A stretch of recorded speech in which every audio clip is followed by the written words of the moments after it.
माता सीता के श्राप से आज भी यूपी के 700 गांव में नहीं होती चने की खेती।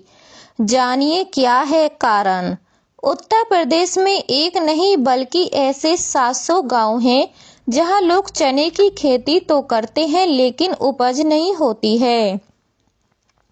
ये किंवदंती या फिर सच्चाई, इसका दावा कोई नहीं करता है, लेकिन यहाँ चने की खेती नहीं की जाती है। बता दें कि हरैया तहसील क्षेत्र के 700 गांव में चने की खेती नहीं होती है। स्थानीय लोगों के मुताबिक इसके पीछे का कारण माता सीता का दिया हुआ श्राप है। आइए जानते हैं माता सीता ने क्यों ऐसा श्राप दिया था। जब अयोध्या लौट रही थी माता सीता, पौराणिक कथाओं के अनुसार हरैया तहसील क्षेत्र में त्रेता युग से ही चने की खेती नहीं होती है।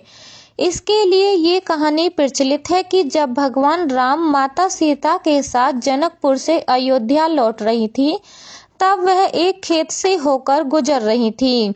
उस खेत में चने की फसल हाल ही में काटी गई थी, लेकिन चने के खुंड खेत में ही पड़ी ही रह गईं। माता सीता ने दिया ये श्राप। कथाओं के अनुसार जब माता सीता वहां से जा रही थी तो उनके पैर में चने की खुंटी पैर में चुभ गई थी। इसके कारण उन्हें बहुत देर तक दर्द सहना पड़ा था। इसके कारण उनका मन दुखी हो गया और श्राप दे दिया।